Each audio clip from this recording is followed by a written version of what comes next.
Assalamualaikum warahmatullahi wabarakatuh. Perkenalkan, nama saya Farid Alfauzan dengan sambung S1S1 21002, jurusan Teknik Informatika, Fakultas Teknik Universitas Halmahera. Di kesempatan kali ini saya akan melanjutkan materi sistem operasi, dan kali ini saya akan membahas proses dan sinkronisasi. Baik, tanpa basa-basi kita langsung saja mulai.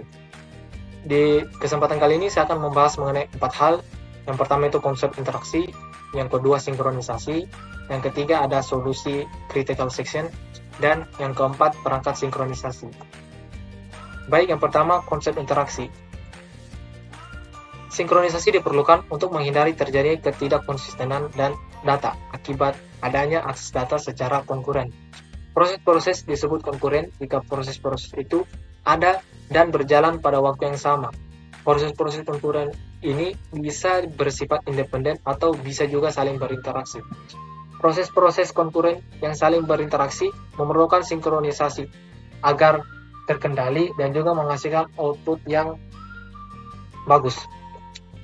Kemudian komunikasi antar proses terbagi menjadi dua, yaitu shared memory system yang merupakan salah satu cara komunikasi antar proses dengan cara mengalokasikan suatu alamat memori untuk dipakai berkomunikasi antar proses.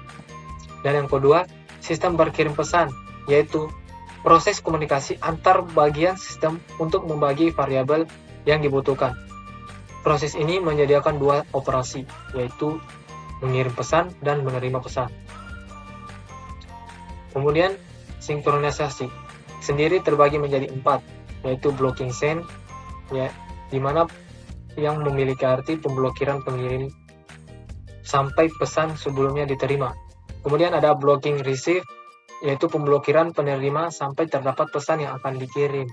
Selanjutnya ada non-blocking send, di mana pengirim dapat terus mengirim pesan tanpa memperdulikan apakah pesan sebelumnya sampai atau tidak. Dan yang terakhir, non-block receive, yaitu penerima menerima semua pesan, baik berupa pesan yang valid atau pesan yang salah atau null. Kemudian client atau server.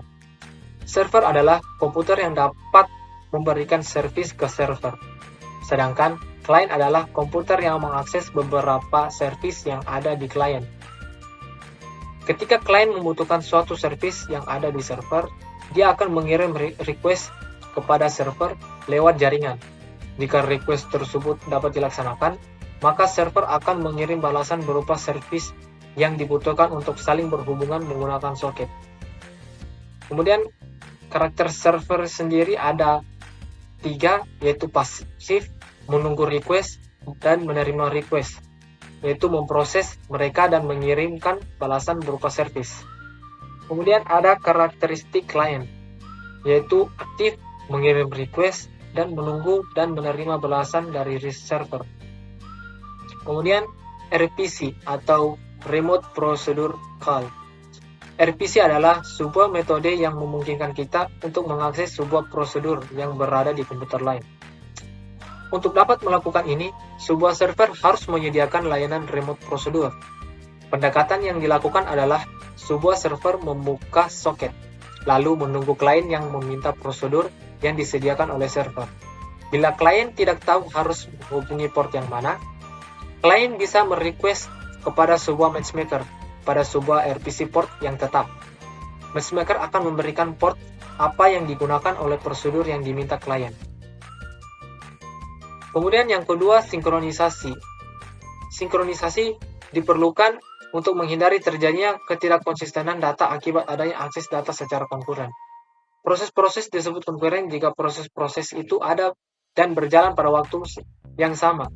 Proses-proses konkuren ini bisa bersifat independen atau bisa juga saling berinteraksi.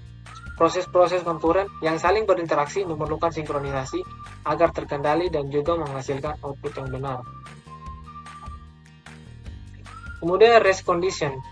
Rest condition adalah suatu kondisi di mana dua atau lebih proses mengakses shared memory atau sumber daya pada saat yang bersamaan, dan hasil akhir dari data tersebut tergantung dari proses mana yang terakhir selesai dieksekusi sehingga hasil akhirnya terkadang tidak sesuai dengan yang dikehendaki. Kemudian client atau servernya. Berikut ini adalah contoh algoritma client atau server, yang dimana itu ada in counter sama dengan 0, Kemudian proses yang dilakukan oleh produsen yaitu kita menggunakan item next procedure. Kemudian kita menggunakan perulangan while, di mana while yaitu menggunakan counter sama dengan buffer size, kemudian dan sebagainya. Kemudian proses yang dilakukan oleh konsumen yaitu kita menggunakan item next consumer, dan kita juga menggunakan tipe perulangan while. Dan lanjut, contoh rest condition dalam bahasa mesin itu sebagai berikut ini. Counter plus, kita menggunakan counter plus di mana register 1 sama dengan counter. Kemudian register 1 sama dengan register 1 ditambah 1, dan counter ada sama dengan register 1. Kemudian ada counter min, di mana register 2 sama dengan counter. Kemudian register 2 sama dengan register 2 dikurang 1. Kemudian counter sama dengan register 2. Kemudian contoh program yang memperlihatkan rest condition. Misalkan nilai awal komputer counter adalah 2. Produsen yaitu sebagai register 1 sama dengan counter, di mana register 1 sama dengan 2. Kemudian produsen lagi sebagai register, di mana register 1 ditambah 1 sehingga register 1 sama dengan 3. Dan kemudian konsumen, kita bandingkan register 2 sama dengan counter, kemudian register 2 sama dengan 2. Kemudian konsumen lagi kita bandingkan sebagai register 2 sama dengan register 2 dikurang 1, di mana register 2 sama dengan 1. Kemudian konsumen lagi yaitu counter sama dengan register 2, di mana counternya ini sama dengan 1. Dan yang terakhir itu produsen, yaitu counter sama dengan register 1, di mana nilai counter sendiri adalah 3. Kemudian berikut ini adalah ilustrasi program produsen dan konsumen. Dan kita lanjut lagi. Critical section. Critical section adalah segmen kode yang mengakses data yang digunakan proses secara bersama-sama yang dapat membawa proses itu ke bahaya rest condition. Biasanya sebuah proses sibuk melakukan perhitungan internal dan hal-hal lainnya tanpa ada bahaya yang menuju ke rest condition pada sebagian besar waktu. Akan tetapi, biasanya setiap proses memiliki segmen kode, di mana proses itu dapat mengubah variabel, mengupdate suatu tabel, menulis ke suatu file, dan lain-lainnya yang dapat membawa proses itu ke bahaya rest condition.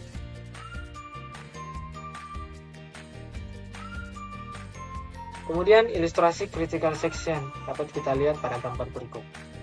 Lanjut saja. Untuk melihat, kita tahan tombol pause. Kemudian kita lanjut.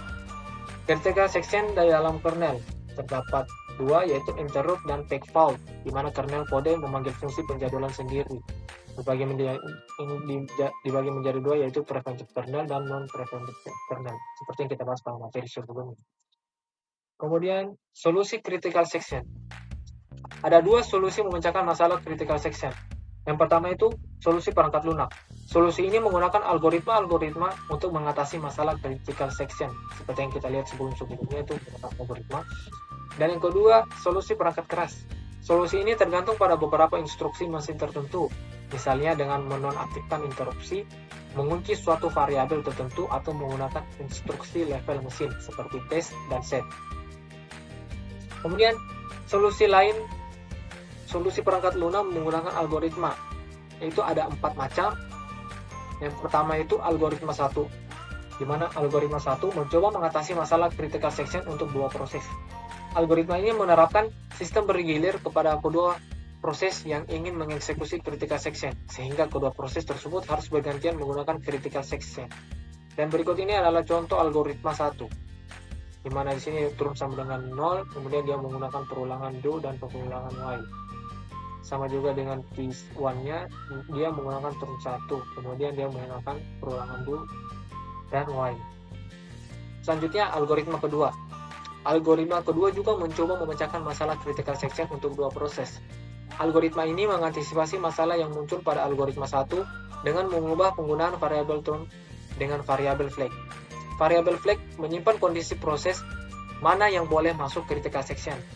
proses yang membutuhkan akses ke critical section akan memberikan nilai flag-nya true, sedangkan proses yang tidak membutuhkan critical section akan men-set nilai flag-nya bernilai false. Di sini dapat kita lihat contohnya di mana P0 atau P0 yaitu di mana proses 1, proses kosong, di mana di sini sudah menggunakan perulangan do, kemudian flagnya sama dengan true, kemudian dia menggunakan while dan selama P1 melakukannya, critical section di mana flagnya itu sama dengan false, kemudian dia menggunakan remainder section dan menggunakan while. Begitu juga dengan P1 do, dia menggunakan flag 1 yaitu sama dengan true. Baik, kita lanjut ke algoritma yang ketiga. Algoritma ketiga ditemukan oleh G.L. Peterson pada tahun 1981 dan dikenal juga sebagai algoritma Peterson. Peterson menemukan cara yang sederhana untuk mengatur proses agar memenuhi mutual section. Algoritma ini adalah solusi untuk memecahkan masalah critical section pada dua proses. Dan berikut ini adalah contohnya seperti yang ada di samping saya. Ini ada do, di 0 yang menggunakan do, kemudian flagnya menggunakan true, kemudian dia menggunakan true 1, itu pencampuran antara algoritma 1 dan algoritma 2, dan sama juga seperti di P1 nya itu dia menggunakan do dan flag 1 sama dengan true, kemudian true sama dengan 0 penuh. Baik, yang terakhir algoritma tukang roti. Algoritma tukang roti adalah solusi untuk masalah critical section pada n buah proses. Algoritma ini juga dikenal sebagai Lamport-Baker algorithm. Ide algoritma ini adalah dengan menggunakan prinsip penjadwalan seperti yang ada di tempat penjualan roti. Para pelanggan yang ingin membeli roti sebelumnya harus mengambil nomor urut terlebih dahulu, dan urutan orang yang boleh membeli ditentukan oleh nomor urut yang dimiliki masing-masing pelanggan tersebut. Dan materi yang terakhir yaitu perangkat sinkronisasi. Sinkronisasi adalah pengaturan jalannya beberapa proses pada saat yang bersamaan. Tujuan utama sinkronisasi adalah menghindari terjadinya inkonsistensi data karena pengaksesan oleh beberapa proses yang berbeda atau mutual section, serta untuk mengatur urutan jalannya proses-proses sehingga dapat berjalan dengan lancar dan terhindar dari deadlock atau starvation. Kemudian ada test and set, di mana sebagian besar sistem komputer saat ini menyediakan instruksi-instruksi perangkat keras khusus yang mengizinkan kita untuk menguji dan memodifikasi nilai dari sebuah variabel. Instruksi ini disebut instruksi test and set. Contohnya ada di samping saya ini, di mana test and set dia menggunakan boolean test and set, yaitu boolean kita kalikan dengan target, dan test and set dengan mutual section itu dia menggunakan perulangan do, kemudian dia menggunakan while dan menggunakan test and set log dan end log. Kemudian di sini do nothing, tidak melakukan apa-apa, dan selanjutnya critical section dan lognya sama dengan false. Kemudian dia remainder section dan menggunakan while sama dengan true. Contoh lainnya test and set yang memenuhi critical section. Di sini dia menggunakan waiting, do-nya menggunakan waiting di mana indeksnya sama dengan true, kemudian case sama dengan true, dia menggunakan while waiting i dan k, kemudian case-nya itu test and set dan log waiting, kemudian yang waiting i sama dengan false, menggunakan critical section, kemudian dia memasukkan rumus-rumusnya, kemudian dia lanjut ke remainder section dan while true. Sebelumnya kita harus menginisiasikan dua variabel boolean ada di rumus tadi, yaitu boolean waiting sama dengan index n dan boolean log. Kemudian yang terakhir ada semafor. Apa itu semafor? Semafor adalah sistem sinyal yang digunakan untuk berkomunikasi secara visual. Dalam software, semafor adalah sebuah variabel bertipe integer yang selain saat inisialisasi hanya dapat diakses melalui dua operasi standar, yaitu increment dan decrement. Semafor digunakan untuk menyelesaikan masalah sinkronisasi secara umum. Berdasarkan jenisnya, semafor hanya bisa memiliki nilai 0 atau 1 atau lebih dari sama dengan 0. Semafor memiliki dua jenis, yaitu binary semaphore dan counting semaphore. Dan fungsi semafor sendiri itu ada 3, Yang pertama itu mutual section. Sesuai dengan prinsip mutual section, jika suatu thread sedang berada dalam critical sectionnya, thread lain harus menunggu thread tersebut keluar dari critical sectionnya sebelum dapat memasuki critical sectionnya sendiri. Kemudian ada resource control. Semafor menyimpan banyak resource yang tersedia. Saat thread ingin memakai resource, ia akan memanggil fungsi kunci. Jika resource masih tersedia, thread bisa langsung menggunakannya. Sebaliknya, jika semua resource sedang dipakai, thread tersebut harus menunggu. Setelah resource selesai dipakai, thread akan memanggil fungsi buka sehingga resource yang bebas bertambah. Dan yang ketiga, sinkronisasi antar proses. Ada kalanya suatu thread memerlukan resource yang dihasilkan oleh thread lainnya. Oleh karena itu, dibutuhkan suatu mekanisme untuk mengatur urutan eksekusi thread. Mekanisme ini dilakukan dengan memanfaatkan semafor. Kemudian ada monitor. Monitor adalah suatu tipe data abstrak yang dapat mengatur aktivitas serta penggunaan resource oleh beberapa thread. Ini monitor pertama kali diperkenalkan oleh C.R. Hoare dan Per Brins Hansen pada awal 1970-an. Monitor terdiri atas data-data private dengan fungsi-fungsi publik yang dapat mengakses data-data tersebut.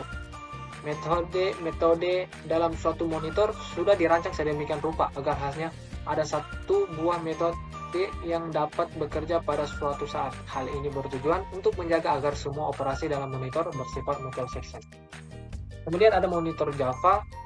Monitor Java atau JVM mendukung dua jenis sinkronisasi, yaitu mutual section dan corporation. Demikian materi yang dapat saya bawakan mengenai sinkronisasi dan proses. Lebih dan kurangnya mohon dimaafkan. Saya akhiri dengan ucapan wabillahi taufiq wal hidayah. Wassalamualaikum warahmatullahi wabarakatuh.